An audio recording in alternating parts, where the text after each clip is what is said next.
भाषाई विवाद सर ऐसा भी हाल में देखने को मिल रहा है जो हाल फिलहाल का है नहीं, है लंबे समय से चल रहा, लेकिन अभी फिर चर्चा में आ गया है। अगर हम देखें महाराष्ट्र, तमिलनाडु, कर्नाटक, हर जगह पर यह बात दिखाई देती है कि भाषाओं के नाम पे लोग लड़ रहे हैं। अभी हाल ही में यह सुनने को मिला कि बेंगलुरु में वहां के स्थानीय लोगों ने कहा, जो बाहर से लोग आते हैं, खासकर कि हिंदी भाषी लोग, कि अगर आपको यहाँ रहना है तो हिंदी की जगह कन्नड़ में बात करनी पड़ेगी। और एक दो दिन पहले हमने देखा कि महाराष्ट्र में भी यही चीज देखने को मिली है कि यहाँ पे अगर आपको रहना है तो मराठी में बात करनी पड़ेगी। तो आपकी इसमें क्या प्रतिक्रिया है, क्या ये सही है या नहीं है? मतलब प्रतिक्रिया किसकी तरफ से हो देखना पड़ेगा ना। जो ऐसा कर रहे हैं क्यों कर रहे हैं, एक तो ये सोच सकते हैं। हमें कैसे रिस्पॉन्ड करना चाहिए, एक ये सोच सकते हैं। तो जो लोग ये करते हैं वो तो बेचारे, कोई ऑटो वाला है, कोई टैक्सी वाला है, कोई कुछ सामान बेचने वाला है, वो सब लोग आमतौर पे गरीब मध्य वर्ग के लोग हैं, कम पढ़े लिखे लोग हैं, या किसी राजनीतिक दल के कार्यकर्ता हैं जिनको सिखाया गया है। तो जो ऐसा कर रहे हैं वो तो मेरा मानना है कि भोले भाले इमोशनल लोग हैं, जिन्हें किसी ने सेंस ऑफ रिलेटिव डिप्राइवेशन भर दी है। उन्हें ऐसा लगने लगा है कि हम अपने इलाके में माइनॉरिटी हो जाएंगे, हमारे रोज़गार के साधन हमारे इलाके में हमसे कम हो जाएंगे। तो सेंस ऑफ इनसिक्योरिटी अगर आप किसी भी समाज में भर देंगे तो वो ऐसे बौखलाता है, सामान्य सी बात है। असली गुनहगार ये नहीं होते जो ऐसा करते हैं, असली गुनहगार वो हैं जो उनको उकसाते हैं। उकसाता कौन है? उकसाता वो है जिसको कोई पॉलिटिकल या सोशल या इकोनॉमिक बेनिफिट है। महाराष्ट्र में वही पार्टियां ये कर रही हैं जो विपक्ष में हैं, तो सीधी सी बात है, उनको सरकार से हिसाब बराबर करना है। तमिलनाडु में इलेक्शन होने वाला है। हाँ। और तमिलनाडु में तमिल वर्सेस हिंदी का मुद्दा 1960s के समय से ही एक इलेक्टोरल मुद्दा है। तो तमिलनाडु में इलेक्शन के साल में हिंदी विरोध का मुद्दा उठे तो ये बहुत नॉर्मल सी बात है। कर्नाटक में आमतौर पे नहीं होता है, पर कर्नाटक बहुत कम ऐसे राज्यों में है जहां केंद्र सरकार का विपक्ष मौजूद है। तो स्वाभाविक है कि थोड़ी सी टकराहटें ऐसी मिलेंगी। और मेरा ख्याल है कि जो लोग उकसाते हैं उन्हें या तो इलेक्शन जीतना है, या उनमें से कुछ छुटभैया नेता ऐसे भी होंगे जिनको कुछ दूसरी भाषा के बिजनेसमैन से पैसा वसूलना है, हफ्ता वसूलना है। अपनी ताकत से वो हो नहीं सकता है, तो जब आप दिखा देंगे कि मैं समाज पे ताकत रखता हूँ और समाज आपको मार सकता है मेरे कहने पे, तो एक भय पैदा होता है। उस भय की वजह से छोटे मोटे फायदे ये लोग उठाते हैं। सवाल है कि इस पे उन लोगों को क्या करना चाहिए जिनके साथ ये हो रहा है। तो मेरा मानना है कि कानूनी तौर पर तो भारत में कोई किसी को बाध्य कर नहीं सकता।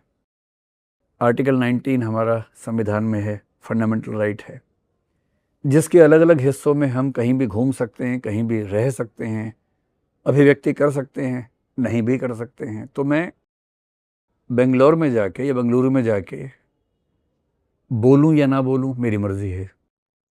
बोलूं तो हिंदी में बोलूं या कन्नड़ में बोलूं मेरी मर्जी है। तो कानूनन तो मुझे कोई मना नहीं कर सकता है, लेकिन ऐसे में करना क्या चाहिए, एक पॉलिसी भी तो होनी चाहिए हमारी। मेरा मानना है कि अगर आप किसी राज्य में 2 दिन के लिए, 4 दिन के लिए गए हैं, टूरिस्ट की हैसियत से गए हैं, छोटे से काम के लिए गए हैं, तो आपको भाषा सीखने की ज़रूरत नहीं होनी चाहिए। और जो टूरिस्ट प्लेसेस हैं, वहाँ के जो गाइड्स हैं, टैक्सी वाले हैं, शॉपकीपर्स हैं, होटल वाले हैं, उनकी जिम्मेदारी ज़्यादा बनती है कि वो ज़्यादा भाषाएं सीखें या ऐसे स्टाफ को रखें जो भाषाएं जानता हो। मैं आपको एक एग्जांपल देता हूँ। आज से 7-8 साल पहले मैं एक बार स्विट्ज़रलैंड गया हुआ था। वहाँ की एक ट्रेन में ट्रैवल कर रहा था।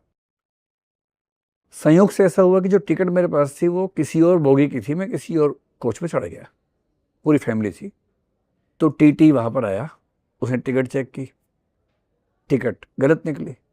तो हम तो भारतीय तरीके से घबरा गए थे कि अब तो सबके सामने बेइज्जती होगी, ट्रेन से उतारा जाएगा, शायद जेल भेजा जाएगा। पर उस आदमी ने बहुत प्यार से हमें हिंदी में बात की। उससे कहा, नमस्ते, मुझे थोड़ी सी हिंदी आती है, आप घबराएं नहीं। फिर जब इंग्लिश में बात हुई तो थोड़ा सा बात आगे बढ़ी। स्टेशन आया, उसने हमें उतारा, साथ में लेके दूसरे कोच में बिठाया कि ये आपकी सीट है। अब उस एक घटना की वजह से मैं जिंदगी भर कृतज्ञ रहूंगा उस समाज के प्रति। और शायद मैं 10 लोगों को और बोलूंगा कि तुम भी जाओ घूमने के लिए, इससे उनका जीडीपी बढ़ेगा। एक दूसरी घटना उसी के 4 दिन बाद फ्रांस की है। मामला ये था कि टिकट हमारी थी एक जगह से दूसरी जगह की, और बाद में हमारा विचार बना कि हम बीच में रुक के एक शहर और देख के बाद की ट्रेन से जाएं। तो मैंने फ्रेंच रेलवे स्टेशन के एक अधिकारी से पूछा। अब मुझे तो फ्रेंच नहीं आती, उन्हें हिंदी भी क्यों आएगी, पर मेरा अनुमान था कि अंग्रेज़ी आती होगी।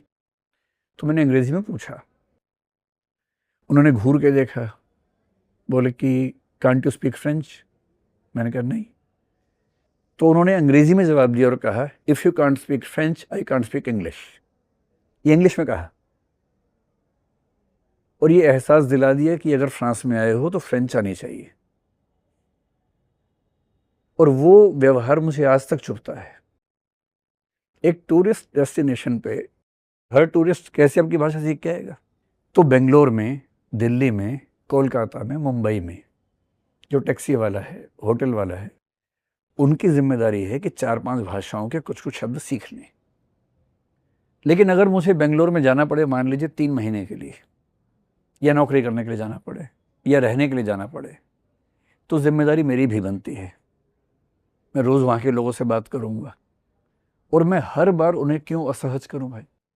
ले दे के 10, 20, 25 शब्द होते हैं जिनसे काम चल जाता है। अगर वो 20 शब्द मैं याद कर ही लूँगा और बातचीत थोड़ी कर लूँगा, और आप देखेंगे कहीं भी विदेश में या देश के दूसरे हिस्सों में, जहाँ आप उनकी भाषा में टूटे फूटे 4 शब्द बोलेंगे, वो इतना खुश होंगे और इतने कोऑपरेटिव हो जाएंगे कि आपको घर तक पहुँचा के आएंगे उसके बाद। ये वैसे ही है कि आपके इलाके में कोई अंग्रेज़ आके हिंदी बोले टूटी फूटी, आपका मन करेगा मैं इसके लिए क्या ना कर दूँ। तो मैं हिंदी जानता हूँ, इसलिए मैं बेंगलोर में हिंदी ही बोलूँगा, इस जिद की भी ज़रूरत नहीं है। अगर मुझे वहाँ रहना है 3 महीने, 6 महीने मान लीजिए रहना है। एक बैंक अधिकारी एसबीआई में कुछ दिन पहले घटना हुई।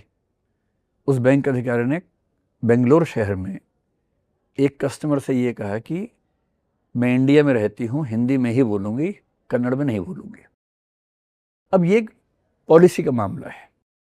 सरकारी बैंक है, सरकारी बैंक में कौन लोग आएंगे? वहाँ के लोकल्स आएंगे। उन लोकल्स को हिंदी क्यों आएगी? एक लोकल सर्विस अगर सरकार दे रही है तो जिस भी इलाके में देंगे वहाँ की भाषा में होनी चाहिए। रिजर्व बैंक ऑफ इंडिया का नियम भी यही है कि किसी भी सरकारी बैंक में, प्राइवेट तक में वो कहते हैं कि बैंक में ऐसे कर्मचारी ज़रूर होंगे जो वहाँ की भाषा में लोगों से बात कर सकते हैं, और पब्लिक डीलिंग वही लोग करेंगे। तो हम हिंदी वाले हैं, इसका मतलब ये नहीं है कि हम नियमों को भी खारिज कर देंगे। भाषा बहुत सेंसिटिव मामला होता है, और भाषा के मामले में कोशिश ये करनी चाहिए कि हमारा मिजाज ऐसा हो कि प्रॉब्लम सॉल्व हो, ना कि प्रॉब्लम बढ़े। तो 3 बातें। पहली बात, ऐसी बातें कौन भड़काते हैं? जो ऐसा करते हैं जनरली वो भोले भाले लोग हैं, उनसे बहुत नाराज़ नहीं होना चाहिए। तीसरी बात, हमें कानूनन नहीं घबराना है। कोई बदतमीज़ी करे, हमला करे, पुलिस में कंप्लेंट करनी चाहिए, वीडियो रिकॉर्डिंग करनी चाहिए उसकी, ताकि दबाव उन पर भी हो। लेकिन अगर मैं टूरिस्ट की हैसियत से नहीं जा रहा हूँ और मुझे वहाँ रहना है लंबे समय तक, तो बेहतर है कि कुछ शब्द मैं सीख लूँ, ताकि अंतिम रूप से तो जिस व्यक्ति से मैं बात कर रहा हूँ संवाद होना चाहिए ना। तो मेरा मानना ये है कि जहाँ आप जाएं, be a Roman when in Rome, not for 2 days, but if you are in Rome for 10-15 days, try to be Roman. ये कहने का भाव है।